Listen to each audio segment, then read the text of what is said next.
My board.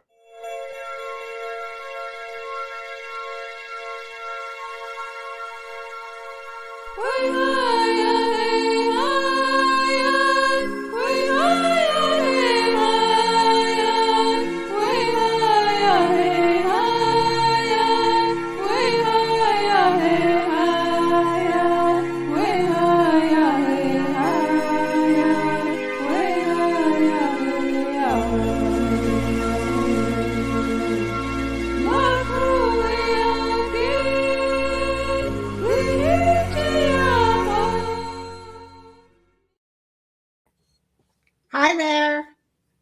Hi, everyone. Hi, listen, we're sorry about the boxes. You can see our faces, but I don't know what went on with this thing.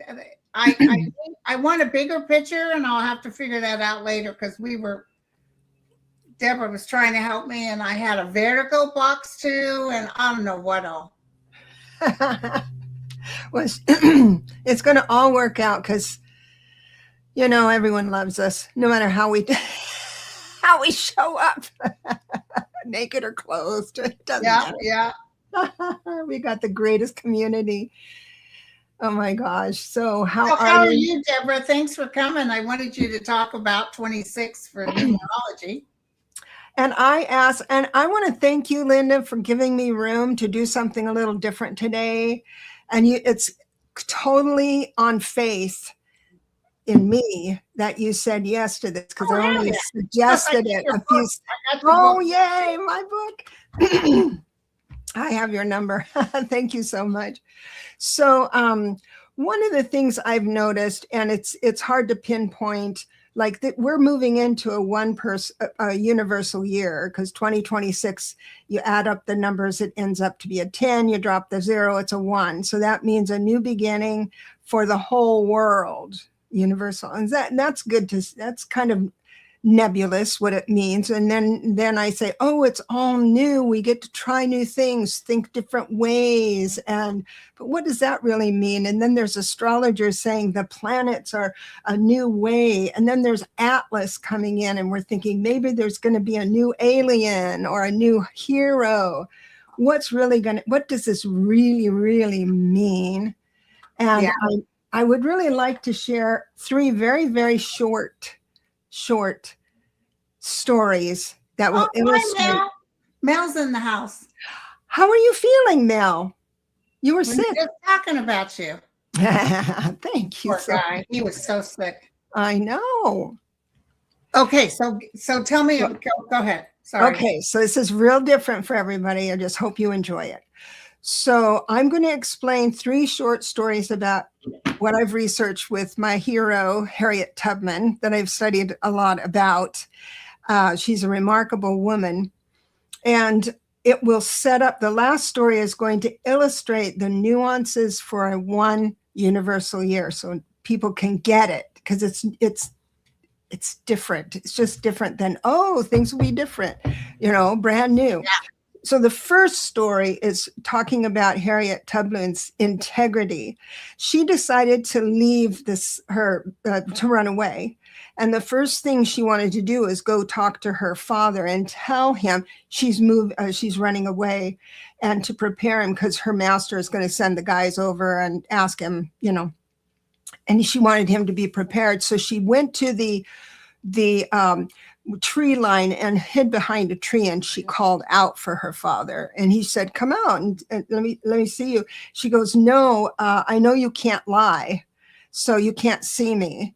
I'm running away, and the master's going to send the posse over, and the first thing they're going to ask you is, have you seen your daughter? And you can honestly say no. So that sort of illustrates the integrity. What number was that? What's that? Do you know what her number was? No, I didn't actually look it up. I should have, doggone it. I will by the end of the show figure that out. I'll email it or check it out. Nonetheless, then we're talking about, so now we have the differences, like them and us, red and blue, and what we're struggling with today. But we, as a collective, we need to have that integrity, that ethics.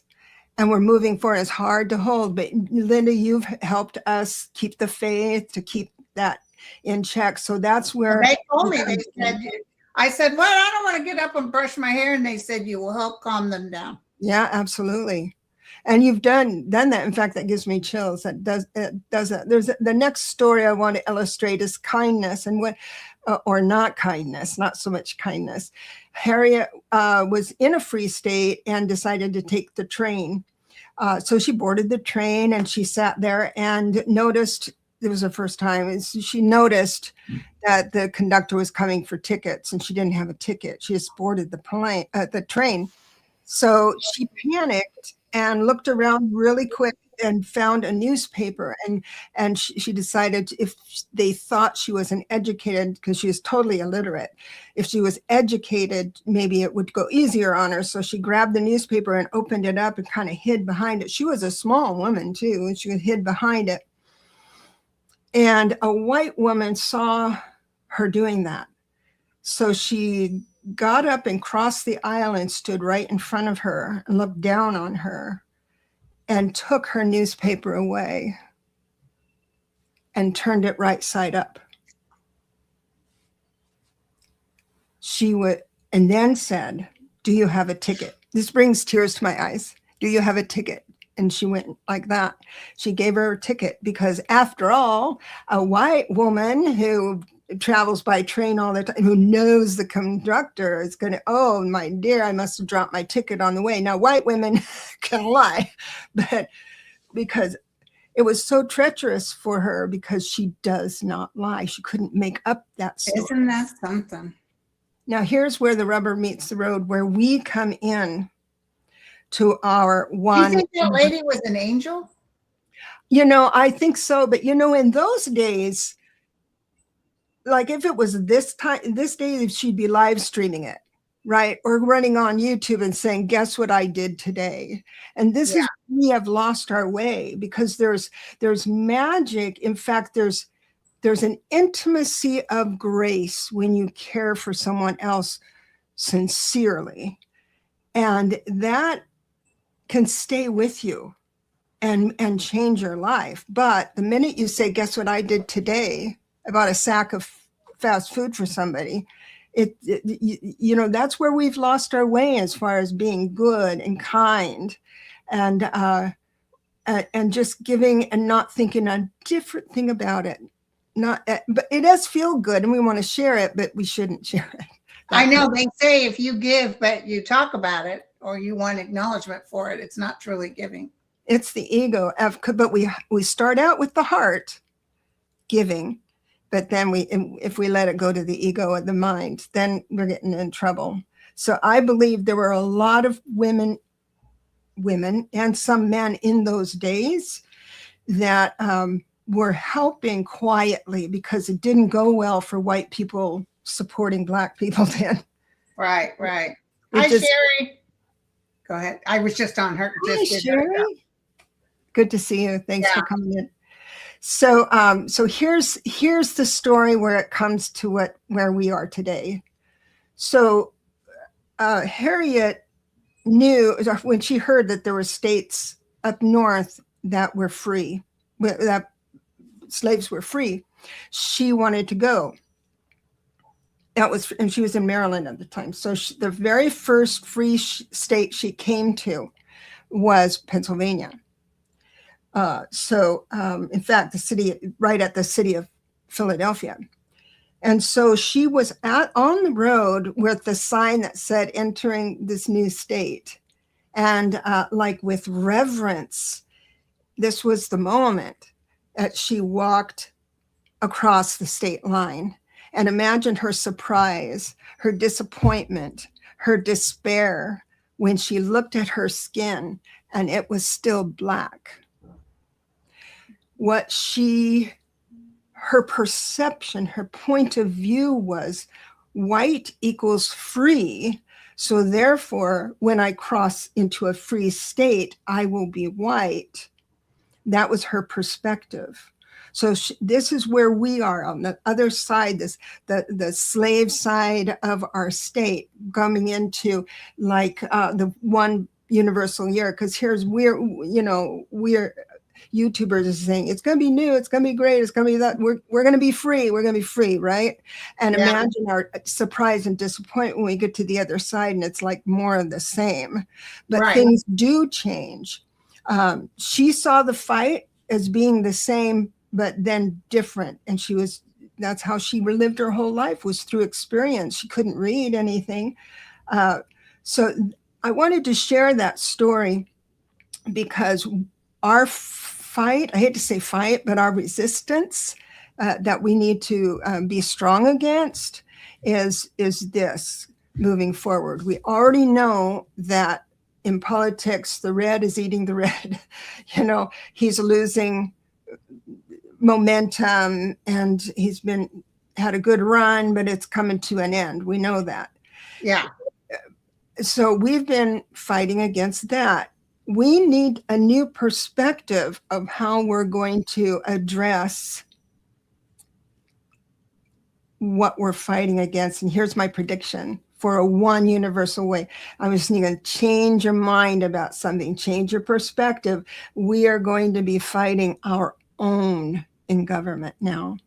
That's our job for the one universal year. And that is the Schumers, the Democrats, the old guard Democrats that just want it to be back to normal. Well, normal got us here. Exactly. So we need to understand inside our own minds what our new vision is. And that's where we're going to have to fight for our democracy with our own Democratic Party. And we have a lot. Thank you. Thank you so much. Appreciate that, Lisa. Well, I got interviewed by a guy named Emilio. It was a very fun show. And he said, what is your, basically, and my guides hit me up with this right when we were ending my interview. What is it you think the world should know? And I said, I know this sounds cold, but I said, never depend on anyone. Depend on yourself. Because even those who you marry or their family member, they can change or leave in a twinkling of an eye. Mm-hmm. Always depend on yourself, which she sounds like someone that knew how to take. She didn't leave her self-worth out for someone else to identify. By the way, did her master keep looking for her? Yes, there is. Yeah, well, they left, but they knew that she would come back to family because she loved her father so much. And so she, before she even left, her master did something that was awful. He always threatened to take her children, but really never did. And her last child, he took her child. And she had such a relationship with God, Linda. Oh my God. And she said that was the last straw. And instead of me, like if it was me, I'd be mad at God. God, why did you allow this to happen? No. What she did was say, God, if you are not going to soften that man's heart and change that man's heart, then get him out of my way. And he died a week later. And she absolutely believed that she killed him. Oh my God. And did she get her child back? I don't know if she got her child back, but that was the moment that she changed into a declaration of truth. So she said, God, if you don't soften that heart, get him out of my way. Let's talk about that with Trump right now. Exactly. If you're not going to change his heart. And he just keeps going on with that foul mouth of his. And something is bound to take place with him. Yeah, but this is where it gets tricky, because I think it's going to happen like in the first half of next year, is that there's going to be a vacuum happening. If he falls, there's going to be a vacuum, and there's going to be everyone scrambling to keep their own pocket full. And then we just can't afford to have our Democratic Party say, well, you know, now it's back to the slap on the back. Let's have a beer at the bar, and I'll give up the health and well-being of this section of people in my state if you give me a contribution. That all of that has to change, and that's a heavy lift. And they're going to do what do you call term limits too. It's hard for them, but they will do that in the next couple of years. See, we can't do it with. I keep picking on Schumer, but I can't think of the older guards, Democratic guards. I just want to pick on all him. gotta go. They do. Our young progressives will come in there and change it. We just need more. And so what I'm praying for is like people getting up and doing it. Now, what's to our benefit is that he, I just don't want to even say his name like Voldemort. He has caused physical, emotional pain, long-lasting pain. People are losing their homes and losing jobs, and long-lasting pain. It just had to happen that way. And this is what surprises me is that it took this long. The whole time I was thinking, this is the tipping point. This is going to get him under. Never happened. And I don't even think the totality of the Epstein is totally going to take him down. Something else is coming up, but I think it's a lot to do with his health. Not necessarily that he's going to pass away, but he's unable to perform his duties. And I really feel people marching in the streets with pitchforks. Like people will be, when they start, as it is, see, remember when he won and I told my guides, why? Yeah. Why? And they said, man has free will, thank you, but that wasn't free will. A lot of it was cheating. A lot of it was cheating. But I also said, they said, his people need to see who he really is. And right now, he's busy working with Venezuela and Nicaragua, not helping people here that can't afford their medication. A 28-year-old just died with 2 little kids because she can't afford her chemo. Oh my God, that's terrible. When we step back from that, you know, when you're saying quickly, you said that the election was tampered with or whatever, and then your guide said, oh, that's free will and all that stuff. It's the moment of integrity. There was a moment prior to whoever flipped the switch on those machines, you know, that was the moment. And we gave them an opportunity to choose differently. And it didn't happen. Sorry, Nicole. I said Nicaragua, Nigeria. Nigeria, yeah. And so what number is Trump? 4, and he's a stubborn 4. He and Trump Jr. is a 4 as well. So when they get something, and this is nothing against 4s. If you have a 4 life path, this doesn't mean, but you are a little stubborn. You will research, you get your ideas, you research them, you vet them. If it keeps a roof over your head, you're going to keep it. But changing your mind is really, really hard. But I've seen the tenacity of a 4 do wonderful things, right? So it's just the shadow side and what you want to do with that. I did write down some. I wanted to see who Epstein was, the kind of number for that, because, you know, I went down the rabbit hole when I was learning that numerology. I would write 100 serial killers' birthdays and 100 Nobel laureate birthdays and athletes and entertainers, all these, and I'd go through and what number was, you know, dominant, or so, because there's always a dominant. So I always have these ideas of what the number should be. And I got his birthday here. So now Epstein is a 3 life path, was a 3 life path, which is communication. And he was good at communicating. He knew how to create a package. He knew how to creatively, I guess, talk people into doing things his way, because it's had to be a cooperative.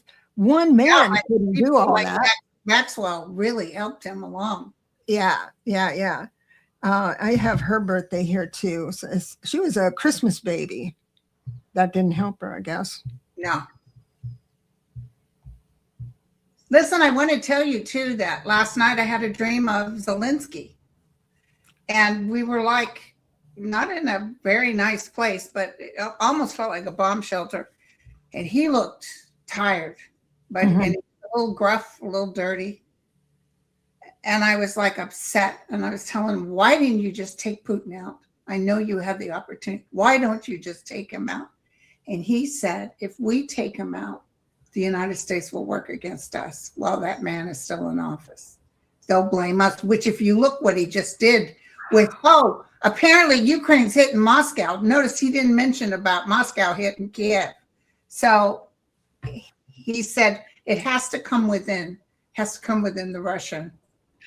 Man, he's a 33 life path. Navalny was a 33 life path. This is they're born with that extra idea that they can do something bigger. And he wasn't he an actor or a dancer? Yeah. And a good dancer, by the way. Those are such wise words. I'm so glad you shared that with me, because that's exactly what it means, what we have to do here. It'd be so easy to, do that to Trump, just get him out of our way, have someone do it. And, but then it doesn't feel right. And of course, it's unethical, but it's something else had to happen, because it's not just one man. It's all these others that hold things up. Somebody said St. Petersburg, not Moscow, but that's what Trump was saying, Moscow. Well, yeah, I can't. He'll say whatever comes to mind. Yeah. But oh my gosh. So we need to go to find out what your personal year is. It's very easy. You just add your month and your day and the current year, which would be 2026. So basically, if you were born January 1st, you would add 1 + 1 and then just add another 1, which is 2026 adds up to a 10. So it's a 1.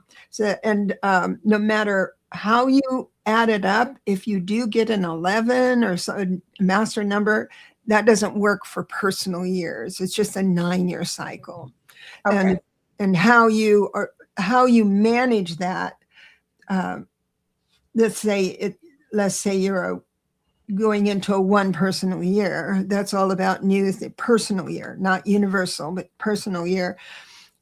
That's all about new things, changing your mind kind of quickly. It's all about you, what you're going to do. You think of yourself as a singular person, all of that.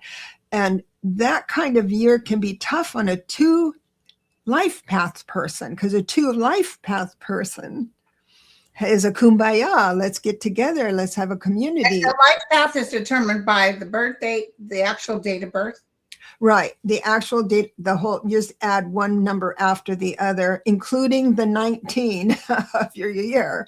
And you add that up, and it's a double digit after that. You'll get a double digit number. If it's not a master number where you would stop, it was not 11, 22, 33, you would go ahead and add the double digits together and get a number. And that's I think I'm 1, right? I'm 1. You're a 1. And so that is your archetype. So if we had an archetype, people want to learn about life path or the numbers in general, the archetype of the numbers. I do have a little something I can do so you'll never forget what a number means. You want it? Yeah.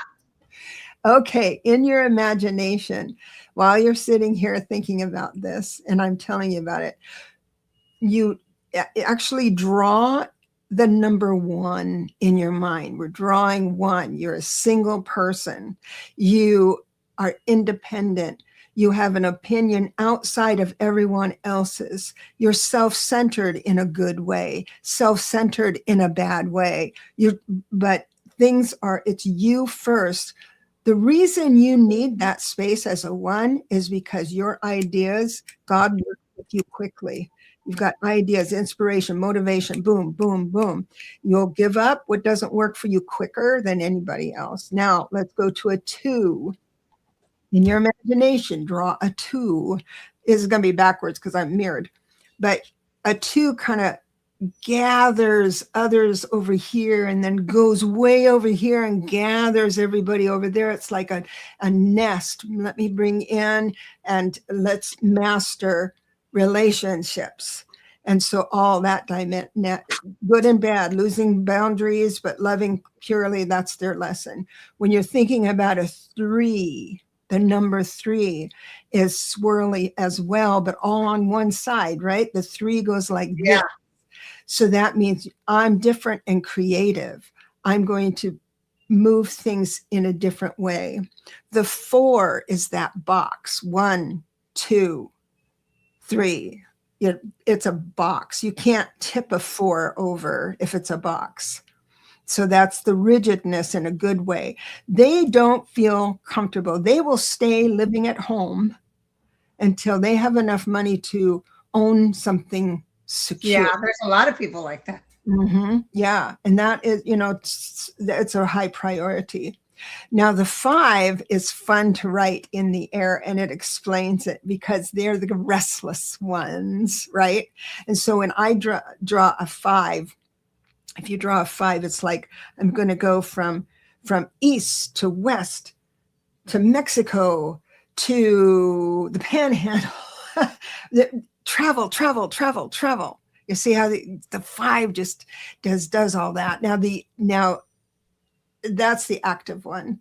The 6, I look at the 6 as a grandmother with a big belly.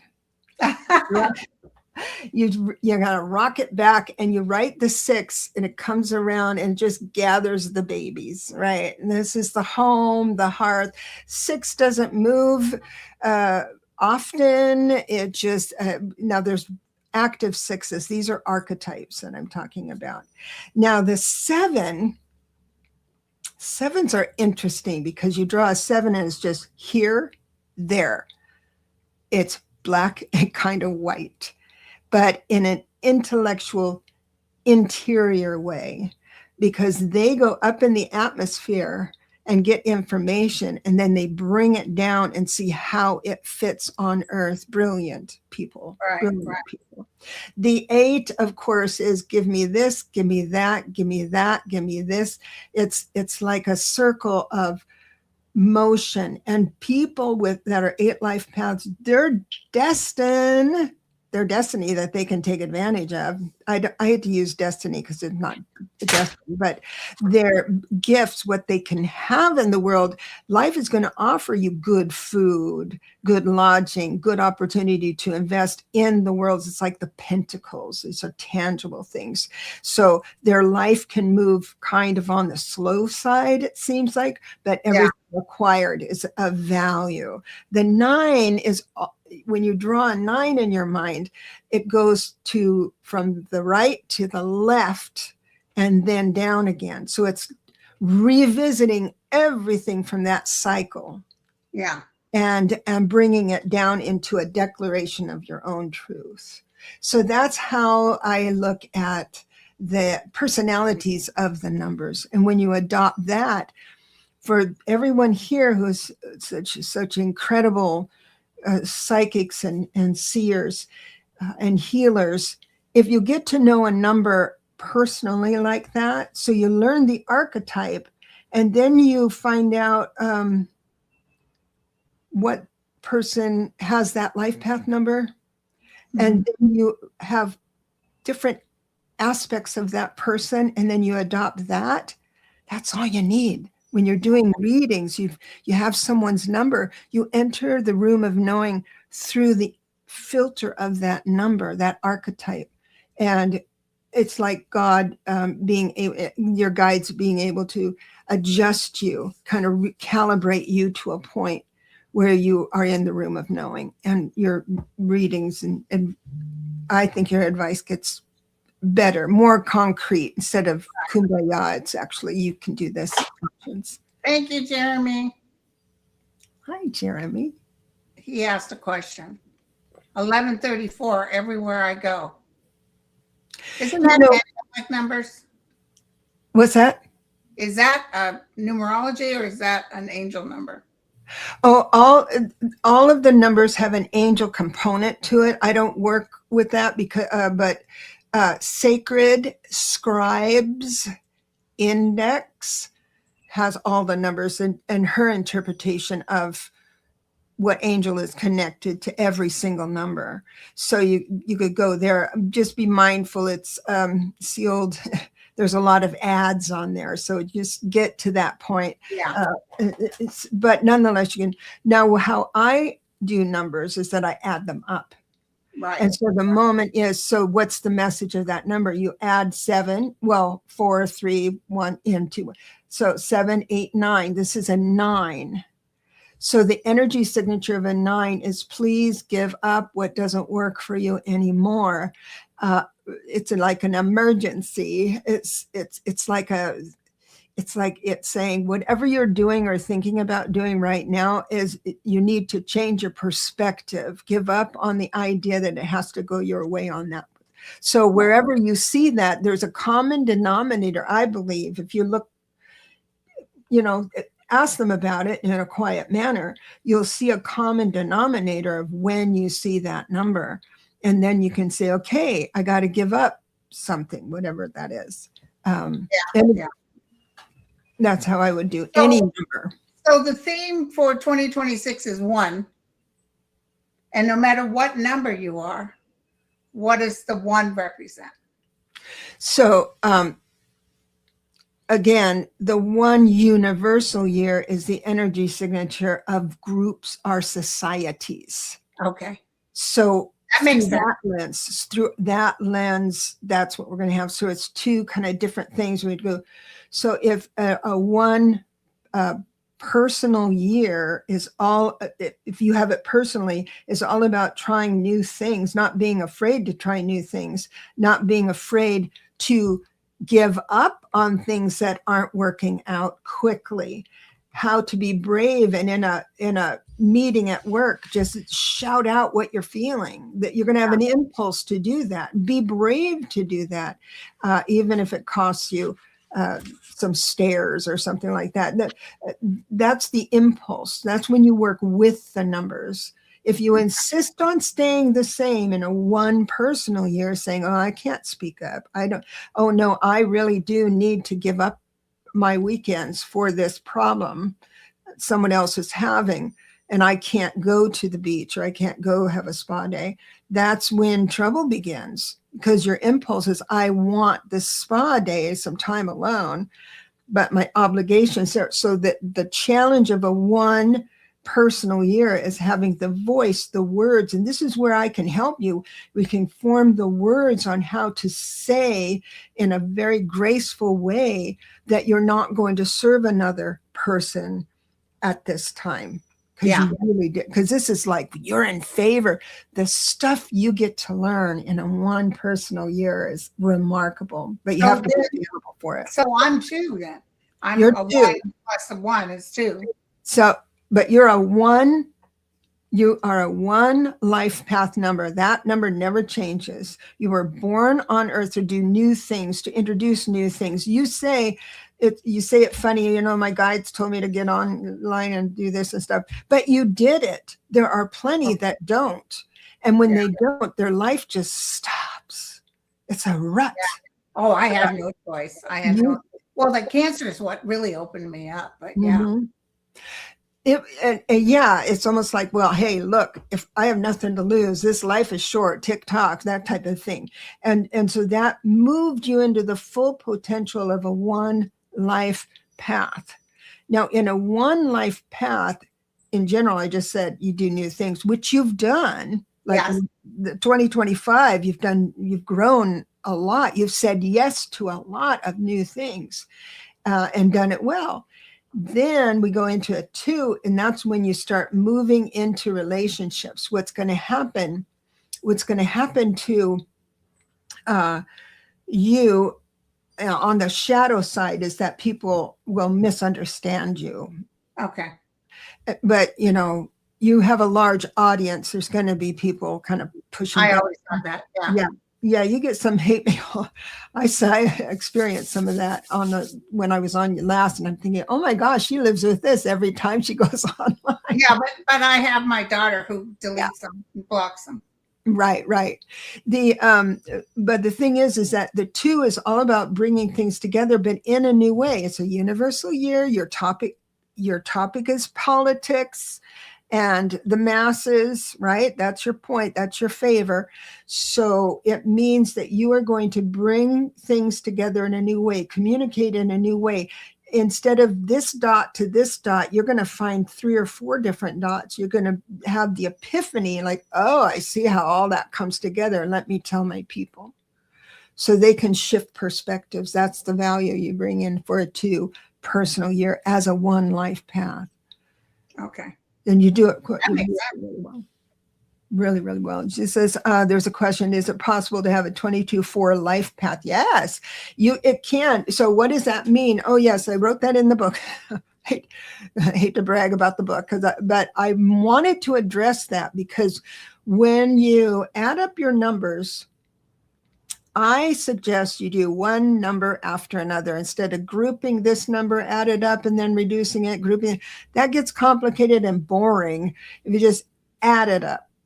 And if you get a 2 life path, 4 life path, 6 life path, add it up a different way to make sure you're not a master number. So you would take, if you were born, in 2000, well, that wouldn't work because the 2000s don't really work that way. But if you would add up, the old-fashioned way of doing it is that you would take your year of birth and add that up and then reduce it to a single digit. Take your day of birth and add that up, reduce it to a single digit. And then the same for the month. And then see if you're not a 22 master number. So I'll just say this for sure. Every single person that I have met in this, especially this community, if they are a 4 life path, they are an enlightened 4. The master numbers were born into situations that need to make them tough. I'll just say tough and confused and all that stuff. And usually it's later in their life when they grow into their full potential. Mm-hmm. But there's this underlining things. I got to get something, got to do something. I got to do something. You are like a master builder. You can work in quiet. You're disciplined for a 22-4, but I would identify you as a 22. In the book, I will write 22, and then I'll explain the root of the 4 and how it affects. Yeah, that's great. Yeah. What is 33? 33 is the root of a 33 is 6. So you would read the 6th life path, which is your shadow side is that you're really hard on yourself. So hard that when you speak up, and as a 33, you have to speak up. It's in your blood. You can't keep quiet. But when you come to the table, you bring receipts. I think this way because of A, B, and C. Here's the receipts. And they'll cite everything. If your perspective needs to shift, it's sometimes hard. Even though you're right and you have all the receipts, sometimes it's hard to do that. But you so hard on yourself. Oh my God. So what that feels like in a 33, God bless you, is that you're walking around every day and attention to detail is like laser. So when you see something, you have an imaginary, and don't take offense to this imaginary measuring stick of whatever you're seeing. I wouldn't do it that way. That dress is too short. You have this measuring stick that you can't shut up. But if you just understand that that's your tendency, you won't hurt yourself by saying, oh, I shouldn't, I'm such a terrible person for being judgmental. Just embrace it I see it's part of your charm, and just being aware of it is half the battle. Exactly. Yeah. Yeah. I see 11s. There's a lot of 11s here. 20, a lot of 11s, yeah. 24/6. Oh man, 24/6. Because Yeah. that's what Maxwell is. No, she's a 26/8. Never mind. The 24/6. The 6 is perfection. Remember the 33, the root of 33, this perfectionism and bossiness. And you were born bossy, and God bless you. But before you kill me on that, the 24. So the reason I say the two numbers that make up the 6 is because the 2 and the 4 are your life lessons, and the 4, which is closest to the slash, is your most important life lesson. And the 4 is that rigidness. I've got to be right. You can't change my mind on something, that type of thing. You have to overcome that in your lifetime. Okay. And the 2 is working well with people. So when I see someone who's grown into their full potential as a 24/6, they are remarkable people. Oh, that's great. Remarkable. Amazing. Well, girl, we've been on for 41 minutes, and unfortunately, I'm going to have to go because I have my prayers at pretty soon. Well, I am starting. I did want to announce, since I was going to take advantage of one thing. I've had a lot of people who wanted to know more about numbers. And since it's the beginning of a new year, I have a few workshops. It's the first 3 Saturdays in January.